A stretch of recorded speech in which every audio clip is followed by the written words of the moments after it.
Come on.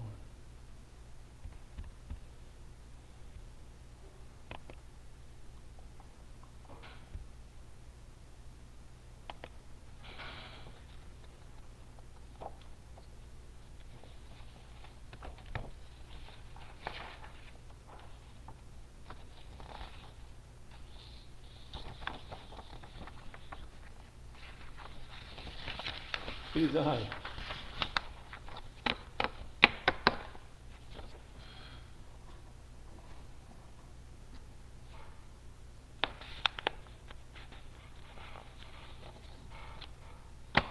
Well, I'm on. Let's see who else is on.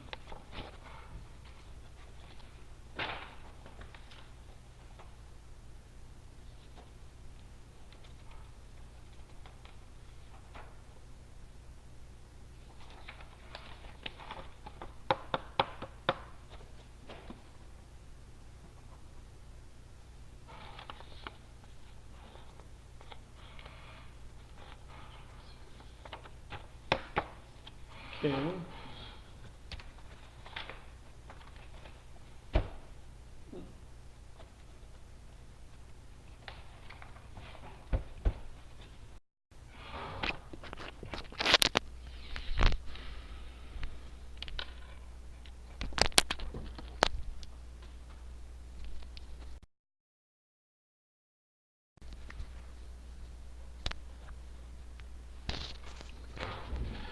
Just need to mute my mic.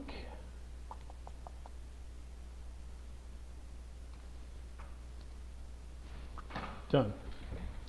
Good evening, everyone, and welcome to Class 4 of the 4-class series on the concept of Messiah or Moshiach.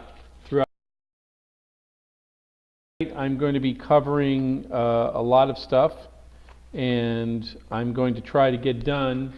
Shalom, Danielle. Delane, sorry. I'm going to try to cover a lot of stuff in a short period of time just to show you what I'm dealing with. This is what we're going to be covering. So we're going to, my plan tonight is to cover as much history as I can, conclude, and then open up to questions as I'm drinking my coffee. Open up to questions and comments. Now this is going to be an overview, so I just want you to let you know that I'm not going to go into a great amount of detail. I'm going to give you, an overview of what's going on and fill in as much as I can. What I might do next year, because I was doing so much research in this last class, that I might actually, if you remind me, I would like to probably do just a class, a 4 to 6 class on the development of Hasidism and its influence throughout the modern world. Because as I was going through this, I was like, of course, I didn't think about that, and all that stuff. So you're going to see what I'm talking about shortly. So, like I said, I'm going to go over the historical aspects. I'm going to try to do this as quickly as I can, and I'm going to try to conclude before an hour. So right now it's 8:03, so let's make this happen. So last week we left off between Nachmanides, the Ramban, and Maimonides, the Rambam. And what we talked about was their influences. Once again, we were talking about the aspect of the influence of Hellenism in the case of Aristotelian logic from Maimonides' position, and the more traditionalist idea of Nachmanides and his position. When we last left off, I indicated that the Guide for Perplexed, the responsa, kind of solidified further the commentaries and separated those commentaries between Nachmanides, who's much more fluid in their discussion. You could choose, not necessarily pick and choose, but at least you could weigh between the Agados, the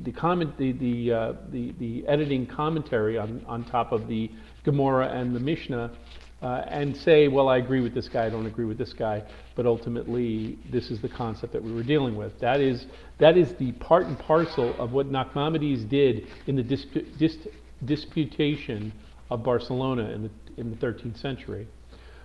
Now, Maimonides, Rambam, solidifies it and kind of also takes hold of the concept of the Christian Messiah. Now, I just want to make a point here, and this is a point of contention. This is a historical perspective, not a theological one. There's a big discussion because Kabbalism happens around the same time in the same area where Maimonides is located in Cordova, Spain, what becomes now Catholic Spain. Kabbalism comes out. Some folks argue an extension all the way back to Rabbi Akiva, which predates Kabbalism to around the 150 Common Era. Some argue it goes even further. Barring that discussion, the historical documentation of the Kabbalah, the Zohar, that we understand, the first publication that we have in written form is as late as the late 12th to 13th century. Hey, Jono, great to see you. So, the Zohar and Kabbalism, as it is understood in Jewish mysticism, occurs after, we can safely say, as a historical perspective, Kabbalism occurs right after Maimonides leaves, after the Moors are defeated and the Catholic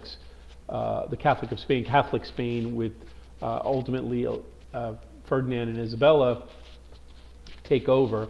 Kabbalism is somewhere between the time that Maimonides leaves and the Catholic king and queen take over, along with the conversos and the horrible things that occur to Jews in the 1490s, just before Columbus sails and discovers what we now know as America, North America. Actually, Hispaniola, not the continent of the United States. Anyway, so Kabbalism becomes a big tenet within Judaism around the same time. Some rabbis, in the case of a lot of the rabbis in that period of time, fall into two camps. One falls into the Maimonides camp, and the other one falls into the Nachmanides camp. The Nachmanides camp is more Talmudist, and we're going to get into that term. And the folks in Maimonides camp is more Kabbalist, pre-Hasidim in the discussion.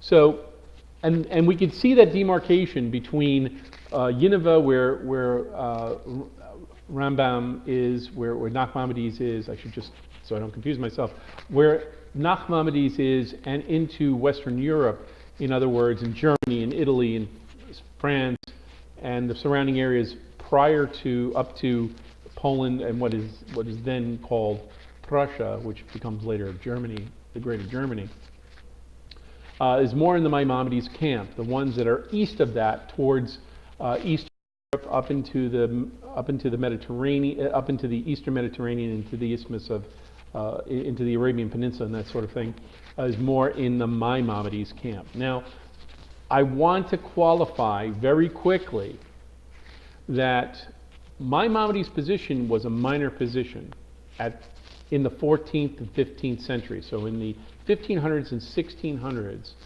it was a minor kind of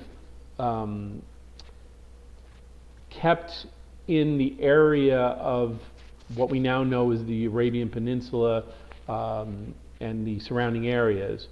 The majority of folks leaned more towards Nachmanides, and those are the Talmudists that we refer to. And I'm going to get into the definitions as we get into the 17th and 18th centuries. So, where where Maimonides is located in the center of what is the caliphate of Islam in Saladin and that sort of period of time. Maimonides is used as a great deal. For the most part, Maimonides' position on medicine, on herbalism and so forth are used readily and quickly and with great effect under Ibn Ezra, under Avicenna, the Muslim Caliphate, doctor, what we now understand as modern medical aspects. So a lot of what Maimonides was doing on the medical and Rambam being the, for lack of a better term, more of a jurisprudence kind of person who indicated some of the aspects, the spiritual aspects, and I'm using that with a small s, versus what we're talking about in Kabbalism in regards to the household and so forth, affects such writers as Rashi in the 12th century, 13th century, and later on into the Enlightenment. And we're going to get to that. I don't want to try to jump ahead. So Maimonides' position in Islam, in what we now refer to as the Arabic Emirates and the Arabian Peninsula, is influenced primarily by his scientific knowledge, his medical knowledge, and how he treats science, or early on science as we understand it today. So a lot of his metaphysical aspects were taken up by Jews in that area, and one of them, who is a quintessential historical figure that outside Judaism people don't really know a lot about, is Sabbatai Zvi. Now, Sabbatai Zvi was born around 1626 in the summertime. Anyway, but that's not what's important. So we're in the middle of the 17th century, almost into the 18th century, and that is quite important as we go on. What Sabbatai Zvi does is Sabbatai Zvi starts to inculcate himself into the metaphysical understandings of Kabbalism, some of the writings of Maimonides, and says things match. Why do they match? Well, as a historian, I can honestly tell you that there's a lot of aspects in which the Aristotelian rationale, in other words, when we were talking about dualism in the Greek sense and Hellenism, where you have the spiritual, which is perfect, and the physical, which is less than perfect. The concept of the Aristotelian understanding, dualism, is in its full and most flowered performance. And Maimonides takes that and says, and runs with it, and that's why we have amongst other things, the 13 principles of faith, and all the aspects of the definitions of Messiah and so forth, which seems to lean more toward a Greek understanding of a savior king than what we talked about earlier. So Sabbatai Zvi takes on the metaphysical aspects and also takes wholeheartedly the Zohar. And it's interesting because there's a lot of things that are written about him in writings, in Jewish writings. One of the issues with Sabbatai Zvi and where we get into a real problem is that Sabbatai Zvi kind of separates himself from the Torah and the Talmud, from the jurisprudence, the understanding of how to observe the mitzvos, the commandments, and leans completely into and bases his foundation of his belief system. I won't call it a faith because that gets you mucked into a mire, but his belief system completely and absolutely into the Kabbalist foundation. Now, before I continue, John, if you can do me a favor and post this link for this live video into the Kol Hesed site, if you don't mind. I'm getting a few messages while I'm talking, and I can't stop what I'm doing right now, but I appreciate it. So Sabbatai Zvi takes on a more metaphysical understanding and starts to search within the Zohar, and the Zohar, which would take a 6-week class just to go into the aspects of the Zohar. But much of what the Zohar takes on as a metaphysical understanding of Messiah is in whole the same concept of Messiah that we find in Christianity, in Islam, and in the last two classes, in class 2 and class 3. So, so Zabbatai Zvi starts to inculcate a lot of people into this, starts to teach Kabbalism through the Zohar, and then finally, around 1666, 1665, he decides that he has realized through metaphysical meditation and other aspects that he is the Messiah that's supposed to rise and take over what is now called Palestine and become the Moshiach. So in February of 1666, Sabbatai Zvi takes a huge group of people who mostly are Jews, if not all Jews, tens of thousands of them, who come up behind him and says, yes, this guy is the Moshiach. We're going to go into Palestine. We're going to convince the Sultan that this is the case, and we're going to ride in, because if you've ever read the Quran, Muhammad, the prophet, one of the stories that goes on within the Quran is that Muhammad comes riding into Jerusalem saying, I'm here to free you from the Christian crusades or hordes or whatever you want to call it. And the Jews go, no, we've already done this already. Thanks so much. Go away. So Sabbatai Zvi sees both the Quran and his full force that he's the Mashiach, he's the Messiah. So he rides in February of 1666, arriving in Constantinople, which now has become Istanbul. Reminds me of that joke. Sabbatai goes in, approaches the Sultan and says, I am the Jewish Messiah. Here are my people.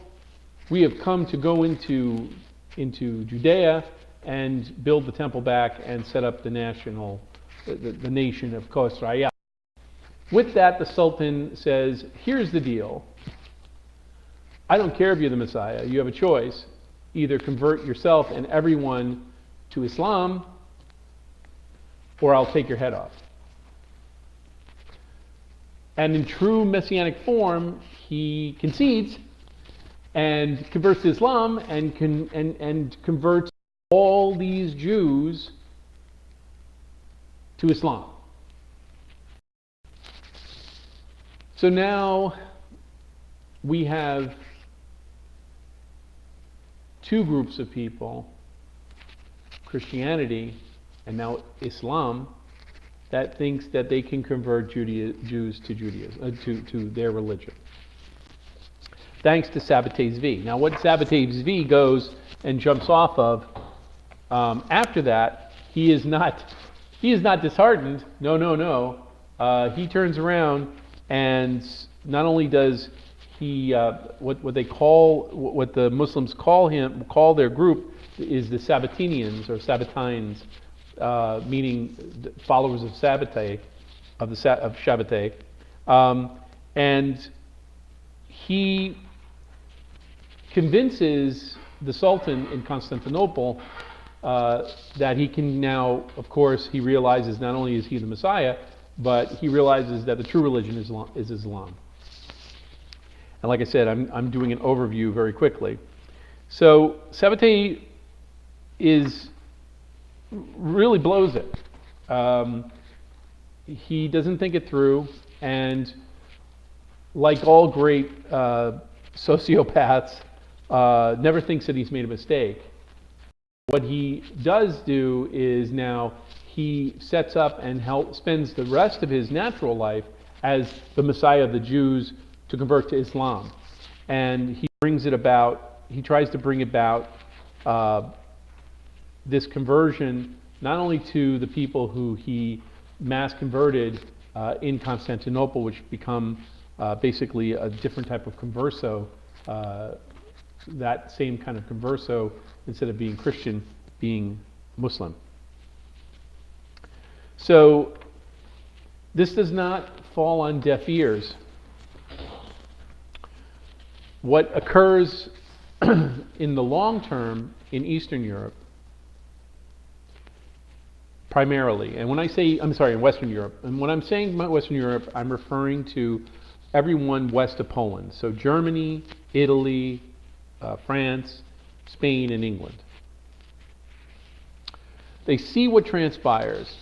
They look within their own studies, as any good Jew does, and says, where this yo-yo screwed up was that he abandoned the Talmud, he abandoned the foundation of the Torah, of the 5 books of Moses, and he based himself into a spiritual practice that abandons the physical aspects of what makes Jews Jews, which is observance of the Torah and understanding of that Torah within its fence, which is called the Talmud.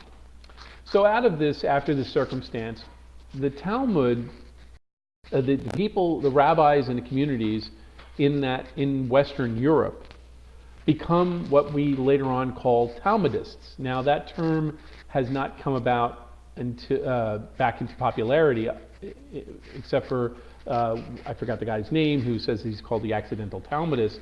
But Talmudists are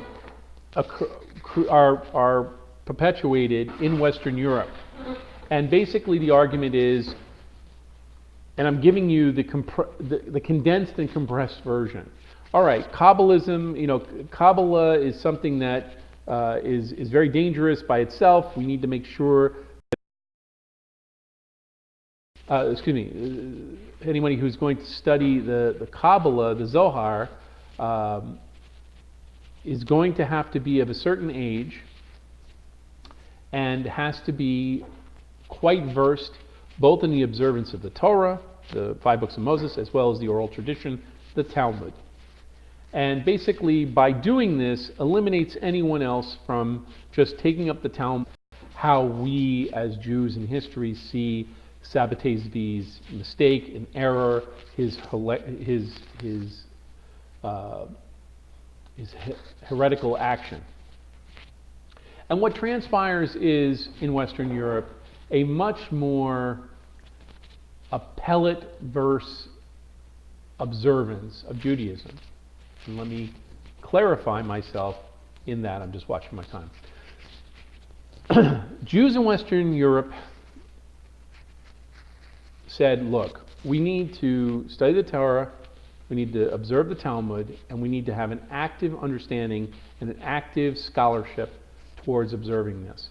Not getting emotional, but it's almost like if you've ever watched the American TV show Law and Order, the order part of the Law and Order class or show is about all these lawyers trying to see how they can use the law to their advantage to bring about justice. Now that's an oversimplified idea I'm trying to express, but it kind of hits onto the aspect of what is happening amongst the classical Talmudists. The classical Talmudists say, this is what we're going to do. We're going to make sure that every Jew is a scholar.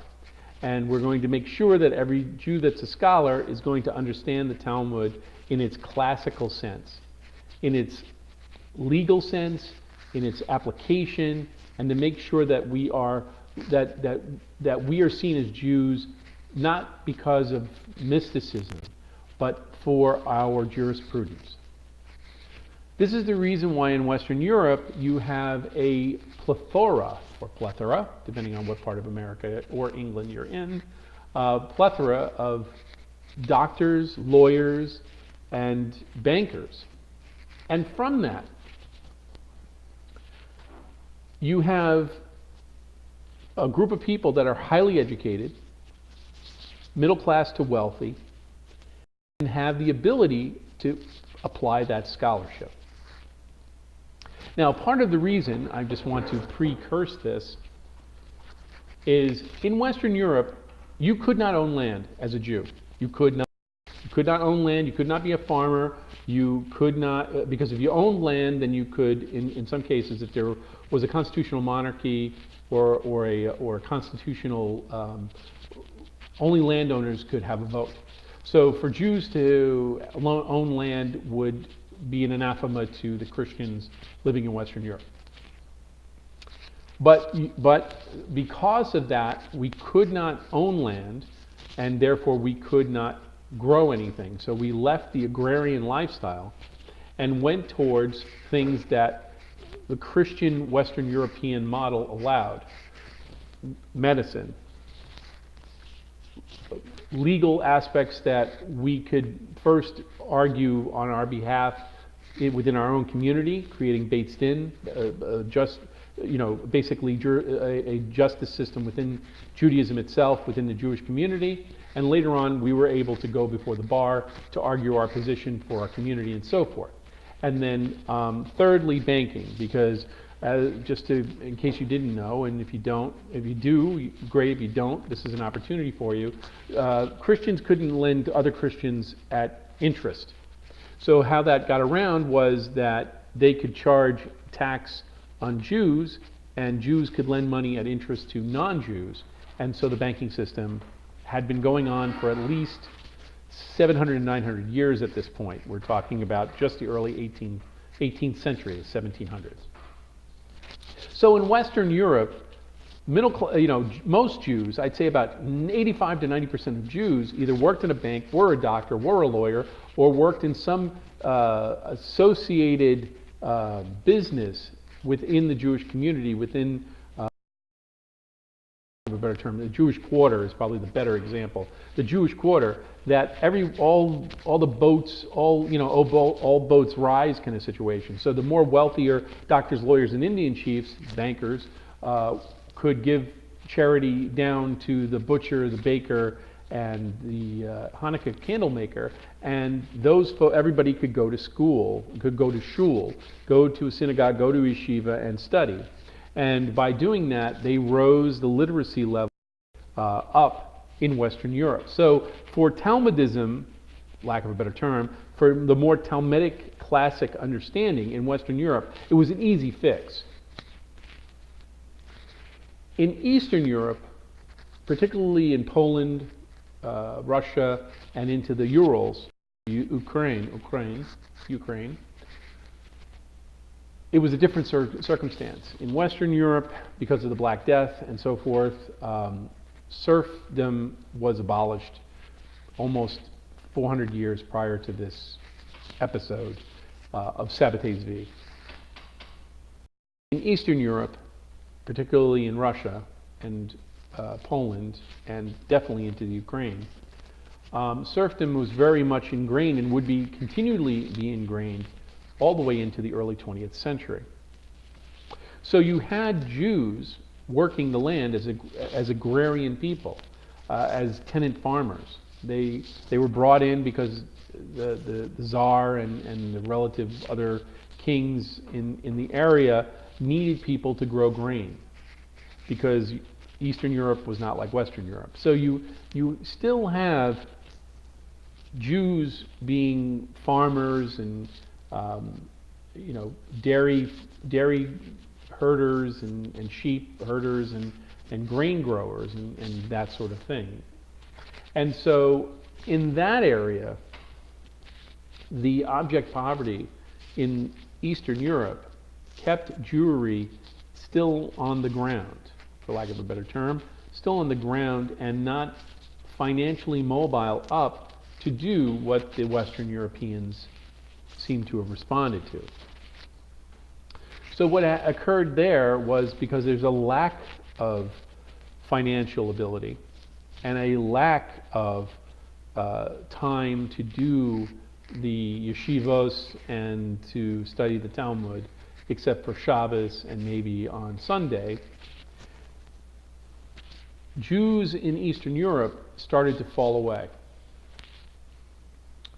And they fell away in the sense that, like, for example, I covered this in a class last year about Joseph Caro, Yosef Caro, who created what we now know as the Shulchan Aruch.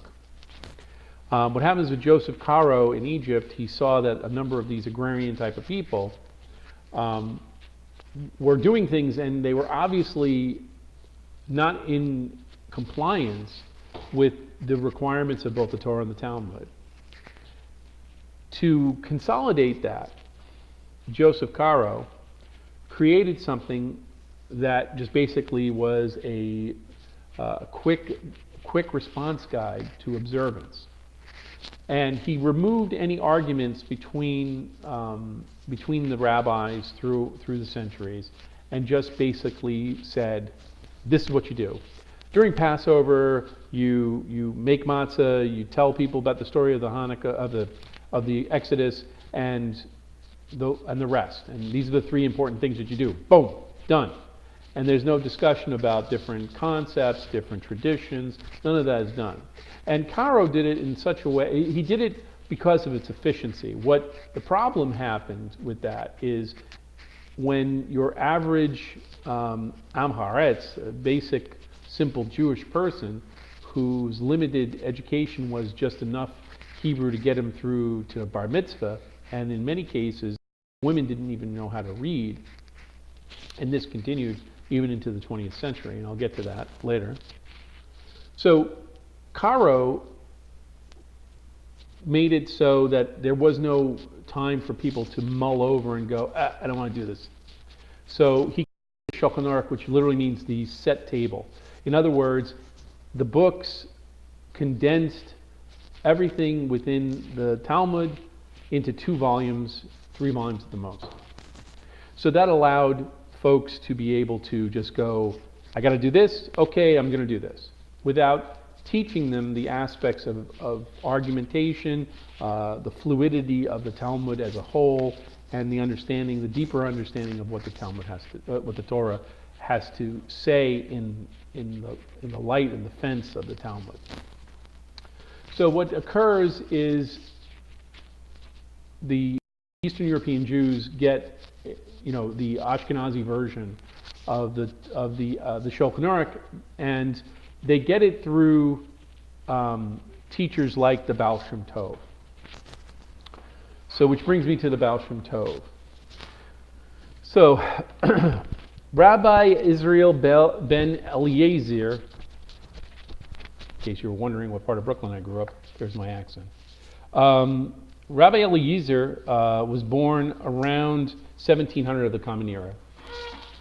So right at the cusp of the 18th century, before Christianity had a revival in the 19th century, Judaism had a spiritual revival in the 18th century with the Baal Shem Tov. The Baal Shem Tov's position, he was a great rabbi, and he felt that Jews in Eastern Europe didn't feel connected to Judaism and to the Talmud and the Torah.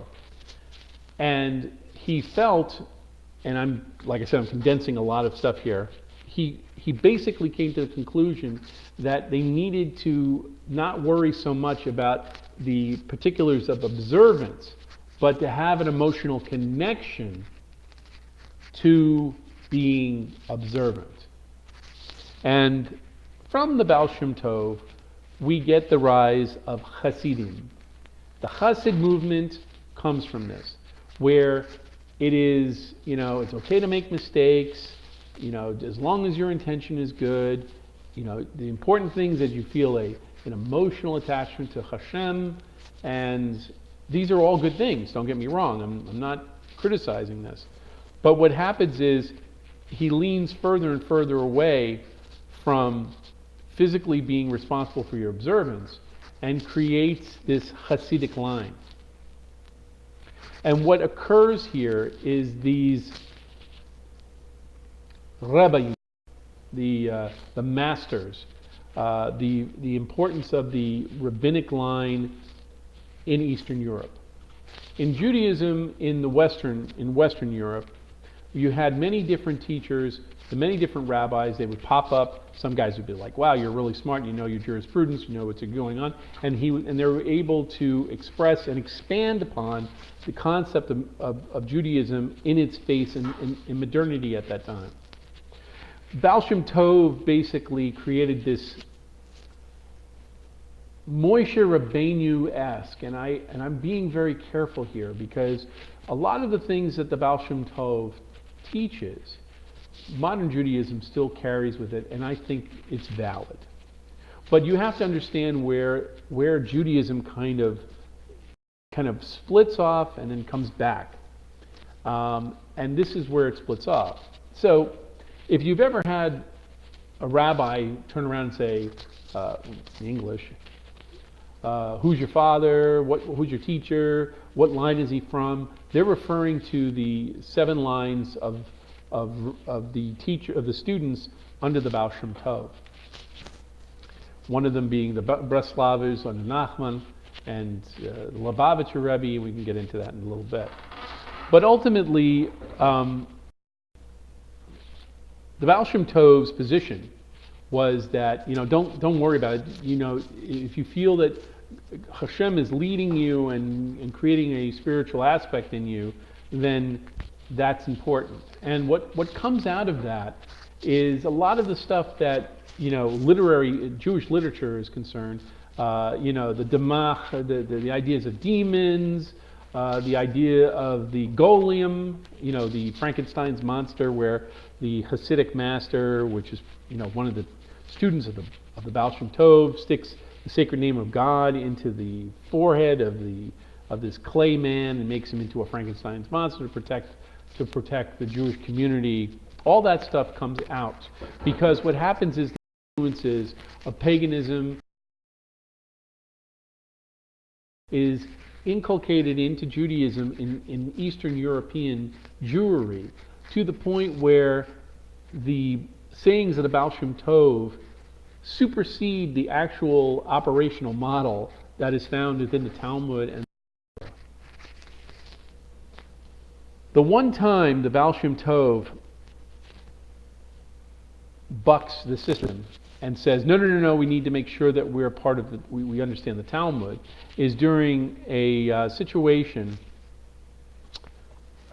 when one of the Jewish converts to Islam, Yaakov Frank, Jacob Frank, who in 1726, just around the time of the Baal Shem Tov,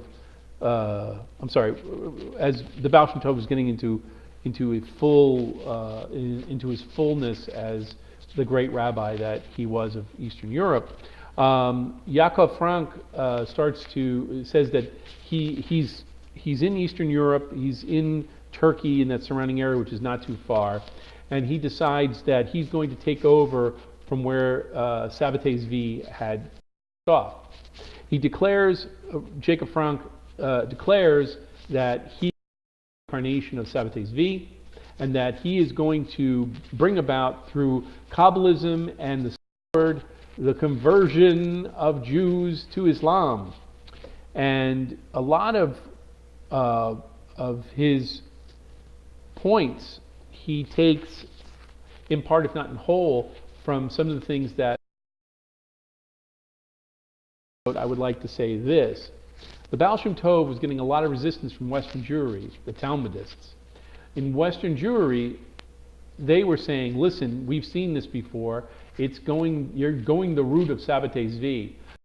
Ignoring all the sages, you're ignoring the jurisprudence end of this, and this is where you're going down the wrong road here, to the point where they're about to do charet, excommunication, which they hadn't done since Spinoza, some 50 years earlier.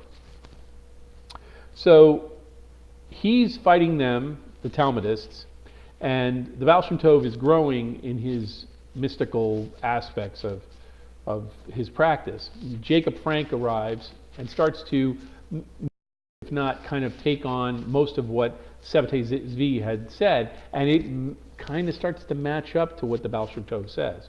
The moment that Frank appears on the world stage, Baal Shem Tov falls back and says, no, we need to follow the Talmud. The Talmud says this is what we're supposed to do. This is what it says about false prophets. This guy's a false prophet. All the way down through Avodah Zarah. And he suddenly becomes, instantaneously, as long as Jacob Frank is alive, a Talmudist.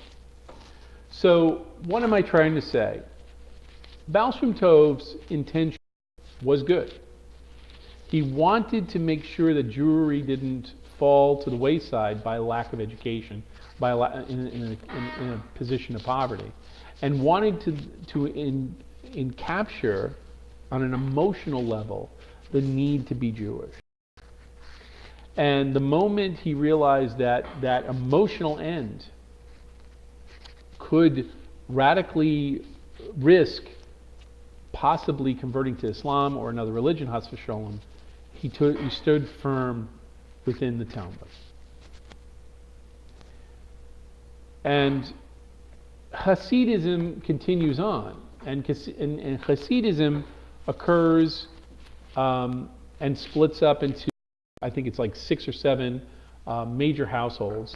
The 3 most popular ones that exist today is the Satmar of Kiryas Yoel in Monsey, New York, the Chabad under the Lubavitcher Rebbe in New York, in Brooklyn, and let's see, the Baal Shem Tov, and the Breslavers, which are mostly in Ukraine, in Uman, and in Israel.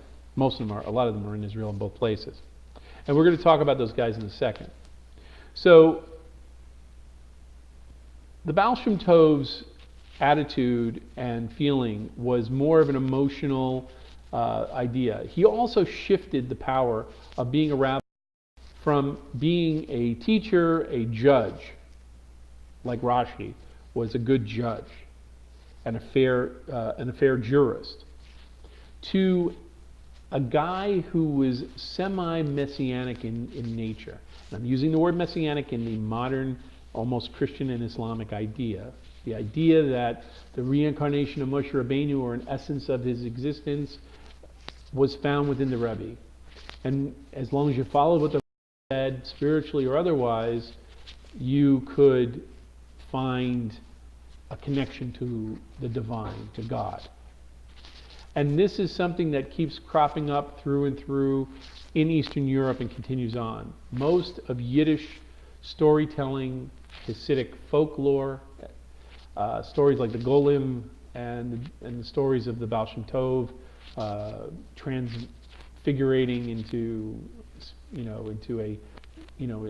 a spiritual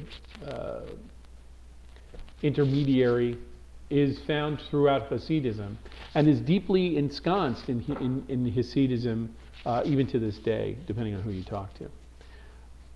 I don't want to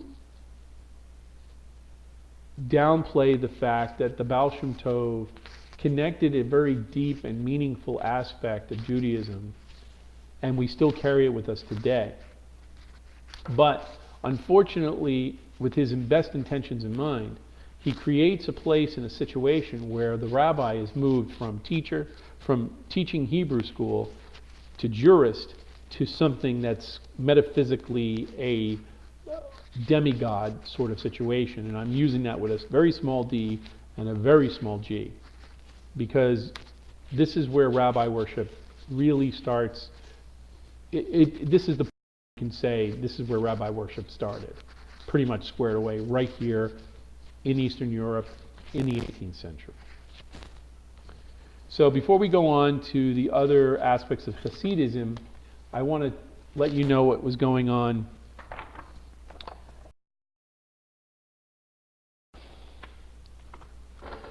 and I just want to see where I left my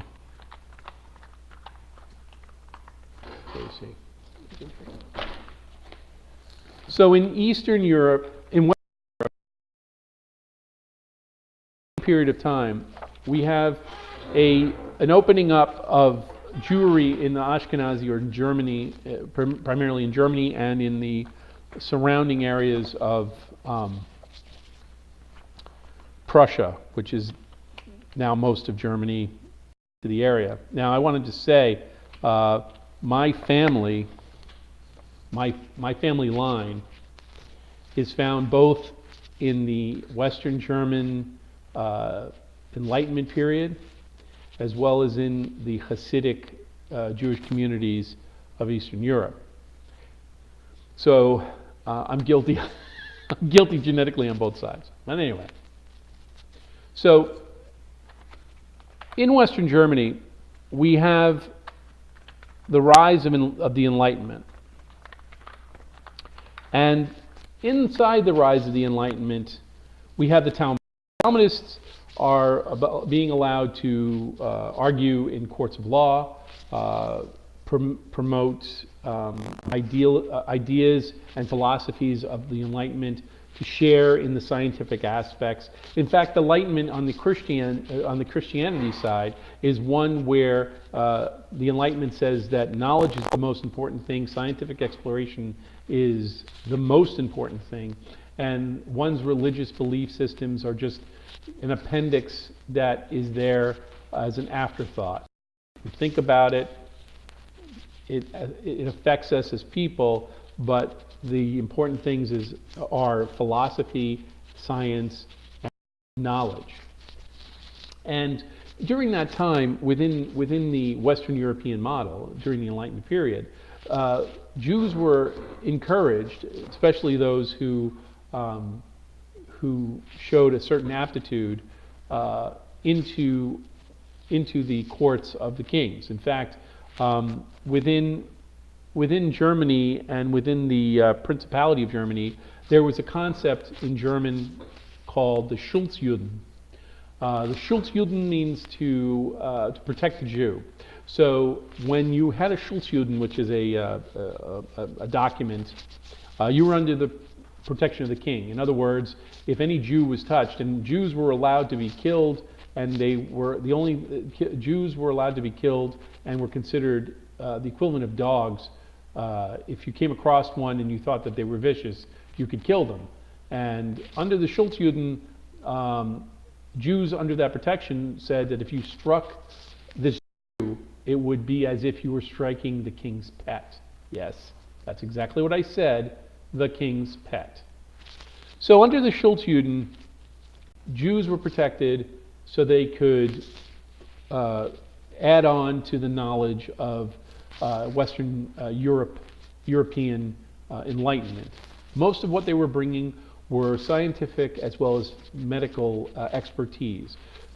Jews being studying and learning from teachers who had learned from Maimonides and from Nachmanides and from a number of other Jewish scientists and Jewish physicians who had studied under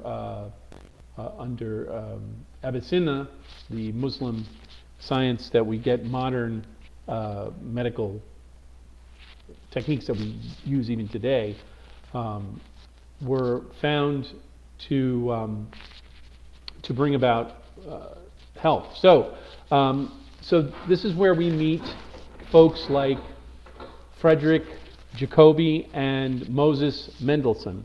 Now, if you know the last name of Mendelssohn, his grandson, Frederick Mendelssohn, the great artist and the great pianist and composer, is his grandson. So what happens is with Moshe Mendelssohn, he learns German, though he only spoke some Yiddish and Hebrew. He learned German and then went to university, and was one of the first of the Jews in that area to go to Western Christian University, both to study, to share philosophical ideas, medical knowledge, and other scientific aspects. Now, I'm not going to go into the details of Moshe Mendelssohn and review it. His life is an amazing one. But what happens is during the Enlightenment, we have lots of Jews kind of inculcating both scientific and philosophical ideas with Jewry. In fact, with Moshe Mendelssohn, we get what we now know as the Chumash.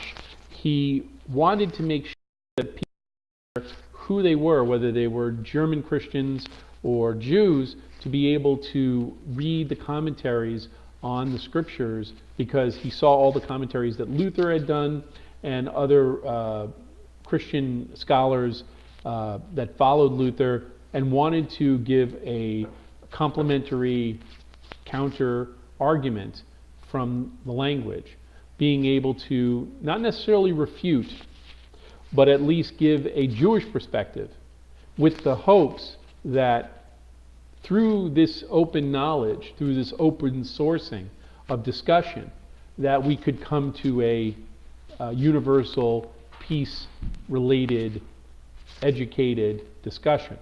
And Mendelssohn's son and families created banking, were in the banking. Mendelssohn's son, banking existed and was, I think, is now under, I think, Rothschilds. But suffice it to say, because of his education and because of the way that situation was, it allowed Jews to come out from the shtetls, well, not the shtetls, shtetls is Eastern European, out of the ghettos in the Jewish quarter into modern world and being able to freely speak and speak with a level of peace and intelligence that had never been allowed before. Fortunately and unfortunately, by the mid 18th century into the early 19th century, many Jews, Mendelssohn's family being one of them, another one that comes to mind is Disraeli in England, felt that there is no need to worry about one's identity, one being a Jew, we can always be Jewish, and converted to Christianity in Germany and in England so they could be able to do business and own land in Europe. And this is one of the things that occurs in the early 18th and 19th century, because academically speaking, they felt that they could transition because they were intellectuals and enlightened, and it shouldn't affect them because they're considered Jews within themselves. Which, if you see that circumstance, you can see where secular Judaism in modern days gets its flashpoint. So here you have it. In the 18th century, you have the Mendelssohns, highly educated people. Half of that family continues to be Jewish and are bankers. The other half become composers, musicians, and heads of state. And in the case of Disraeli, half his family, this is late 19th century, of course, half his family were Anglicans, and the other half continued to be observant Jews. So that is one of the biggest fears.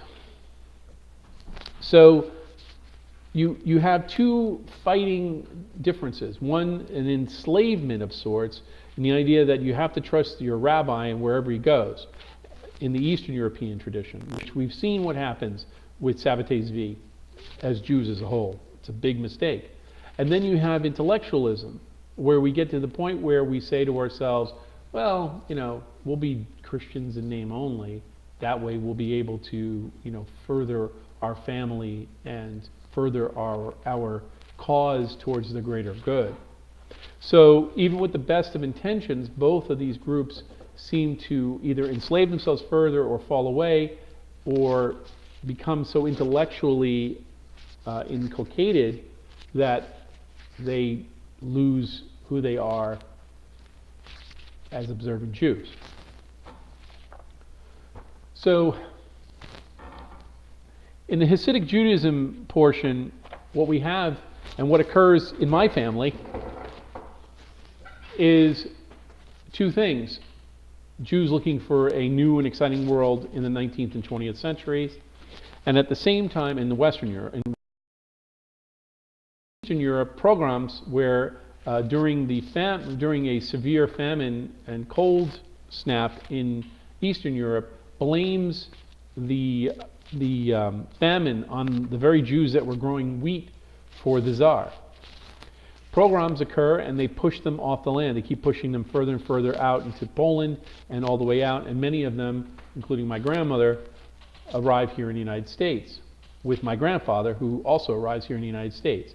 One has a university education, my grandmother being a Hasidic Jew, as a woman, was practically illiterate, although she could quote you Talmud left and right, though she'd never read it.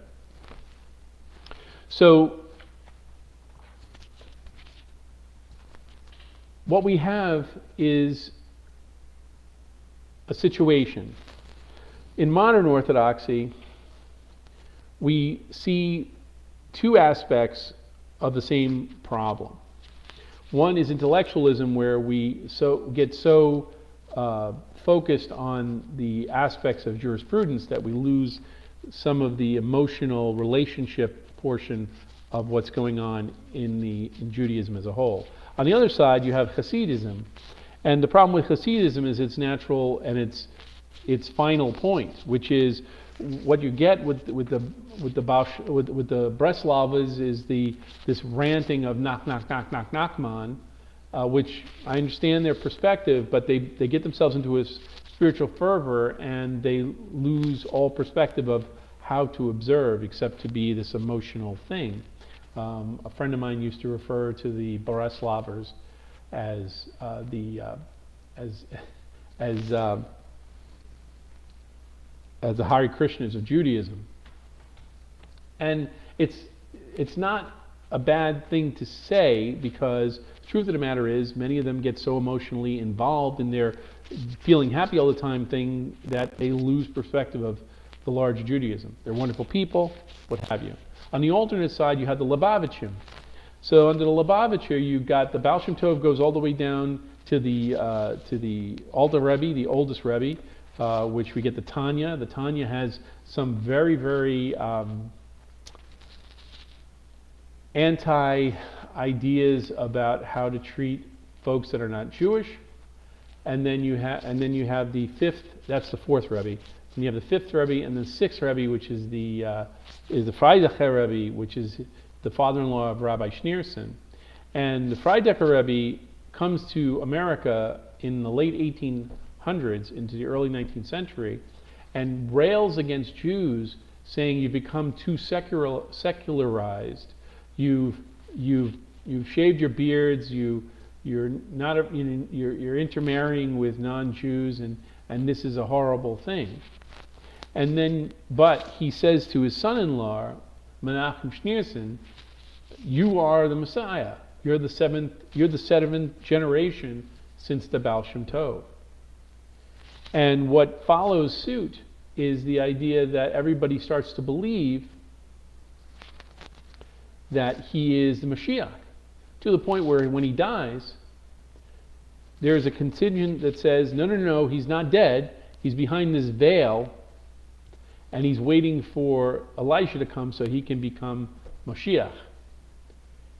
And if that doesn't sound familiar to you, there's a story that I've heard from certain Christians about a similar guy who's done that.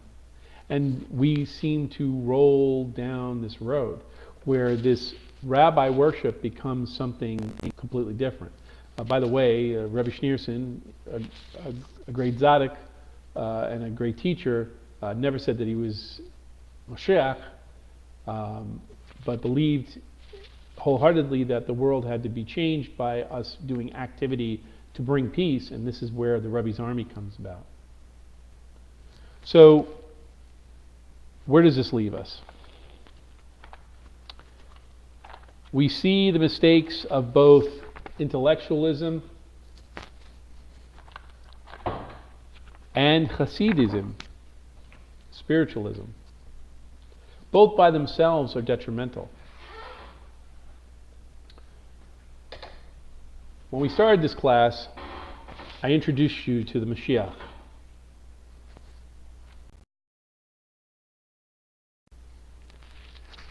So at the end of this class, I think you can agree that that's not what Hashem intended. But what occurred is a historical aspect of trial and error, refutation, pogroms, Holocaust, and our reaction to it through history. So, we're left with, well, then if there is no Moshiach in the Savior of the world thing, what are we left with? Do we give up, walk away? What do we do? Well, this is the part where I tell you, I think is the best answer.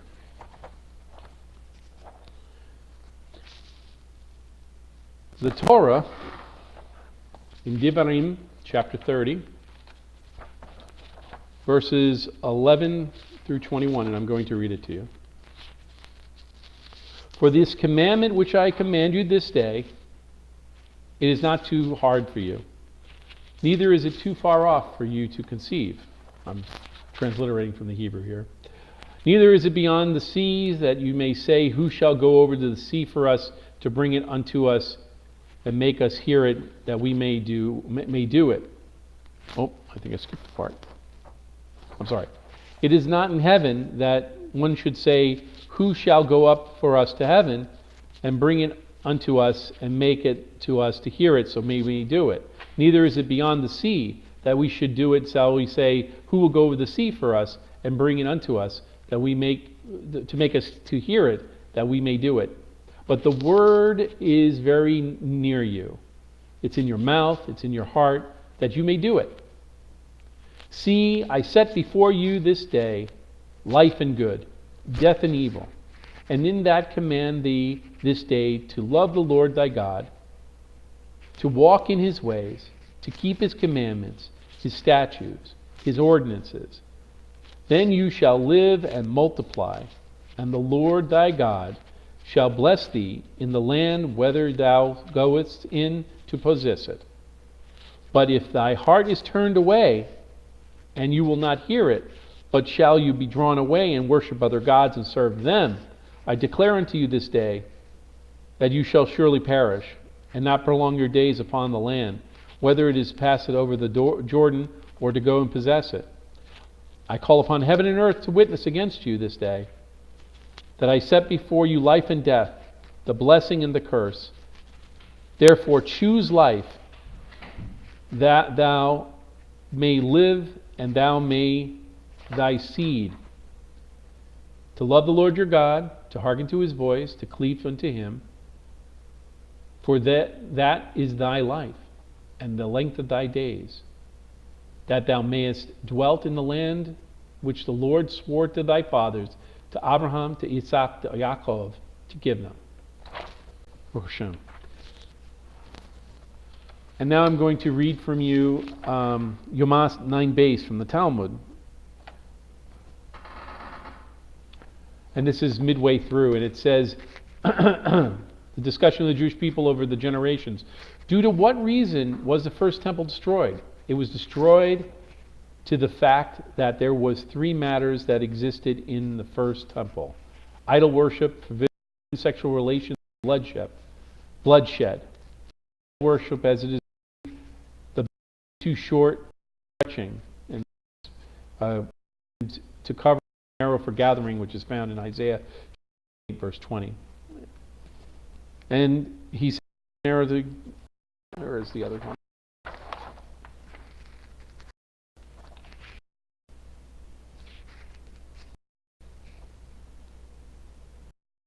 And what is for the second destruction of the temple? He hated one another with a great hatred.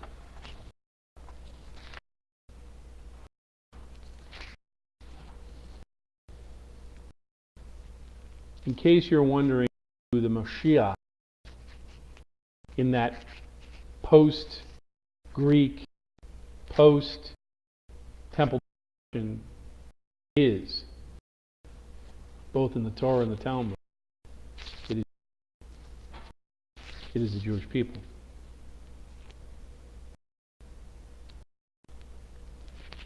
We have been chosen by God to promote justice, fairness, equality.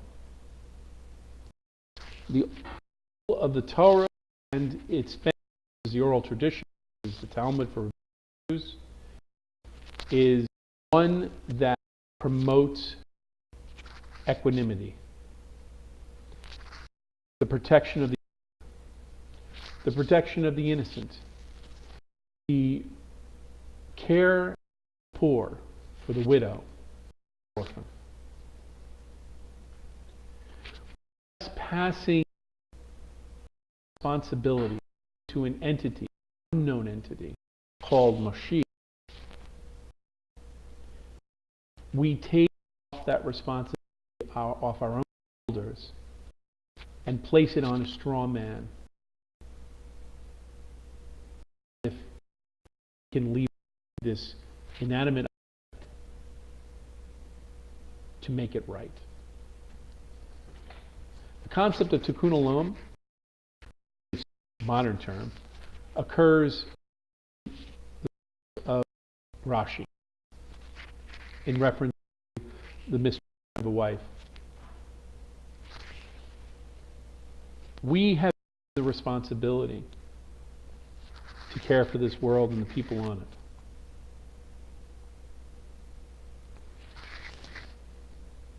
We broke this world. It was perfect when creation made it, when God made it. It is perfect. It is. The Torah would use the past tense, and it was perfect. The 7 days of creation says that each things were good, and it is perfect. We bring war into this world. We bring hunger into this world. We bring injustice into this world. The responsibility is squarely on the shoulders of those who have been called to Har Sinai to make it. And over time, and by influences from the outside and by influences within, we have taken this inanimate object, placed upon the responsibility that we are being to do. If you want to know why the temple hasn't been built again, look at Yoman 9 base. Yoman 9 base says that until we are hating each other without prejudice, in other words, I don't like you, you wear a big black hat. I don't like you, you have a ham sandwich. I don't like you, you wear these funny little kippah and you dance around and say knock, knock, knock, man. Until we stop doing that, until we stop saying you're not Jewish enough, you're not welcome, the temple will never be built again. The problem with Moshiach, the problem with the concept, is that it is our responsibility to make it right. We have to stop idolizing rabbis. Not ignoring rabbis, ignoring wisdom and not ignoring their teaching, but assume that they somehow have secret knowledge and they're going to bring about something that is our responsibility to do. The Torah says it's our responsibility. The Talmud says it's our responsibility. But yet, we dance around saying, when the temple is rebuilt, when Moshiach comes, it is a false idol of our own making. And just like the golden calf, it's not idolatry. It's just trying to fall back to something that we're used to with the best of intentions to connect with Hashem. The concept of Moshiach means that it's your responsibility. You were called at Har Sinai and you said, we will obey and we will do. And Hashem says, and Moshe says on his death sentence here before he dies, that when I leave, don't wait for some miracle person go into heaven, lo Hashem, or across the sea. It's here, in your mouth, it's in your heart.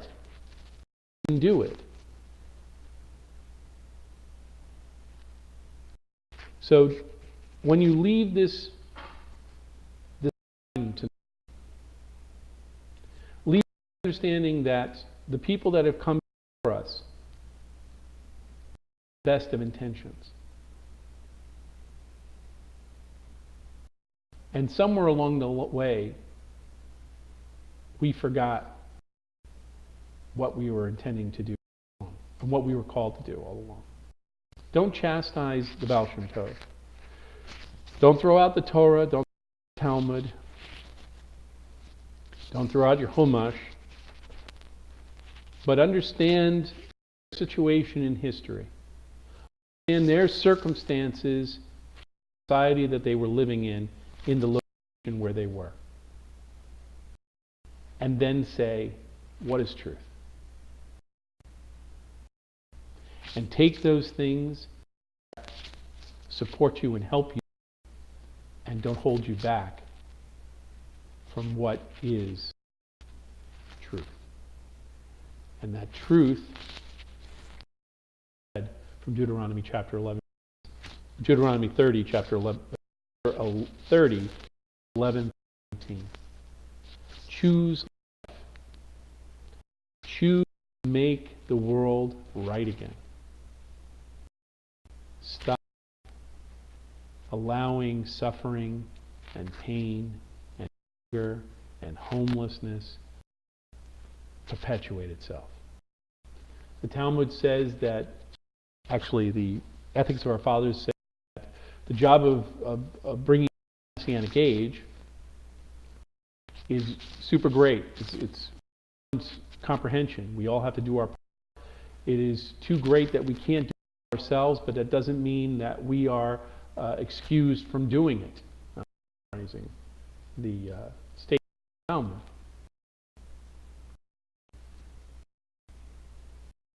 Do your part. The Messiah that you hope.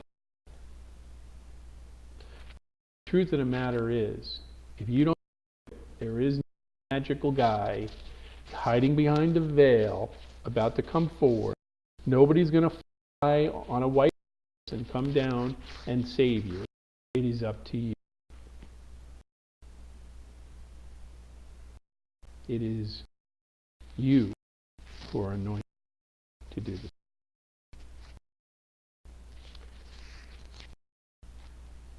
That's it for this class. Does anybody have any questions or comments? I'll really respond to the best of my ability.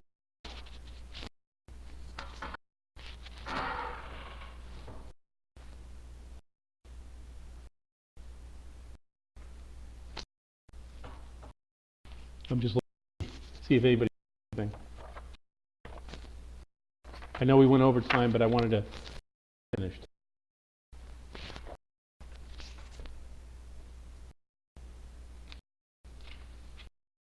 You're welcome. Thank you for showing being part of this. Anybody else have any other things or comments? Rebuttals?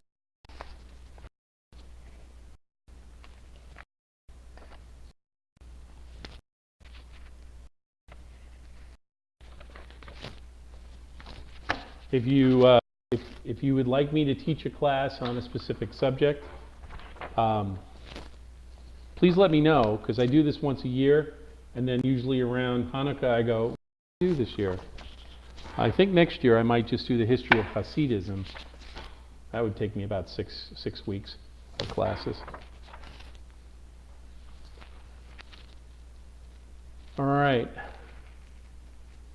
If you please share this video with everyone that you may know. It is free to post. If you are watching this video, if you would like to contact me, my email is kolchesed, KOLCHESED @gmail.com. And just let me know that you were, the subject line that you were responding to this video or any of the videos that you may want to have a question about or a comment. I'll try to respond to them as quickly as I can. So I hope this was helpful. I hope this was engaging, enlightening.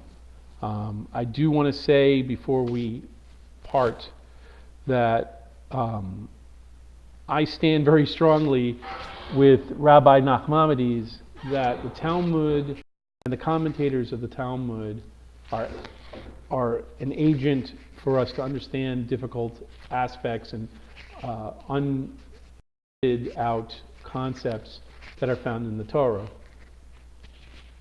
I am in no way rejecting the Torah or the Talmud. I am in no way chastising Hasidism.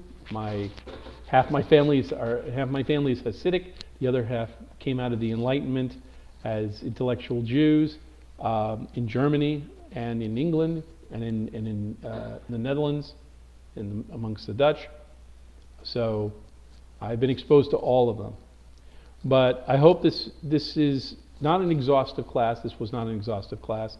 But I hope that this places you and makes you start to think critically about the concept of Messiah, both as a Jew and as a non-Jew, or as a non-Jew in the greater scheme of things.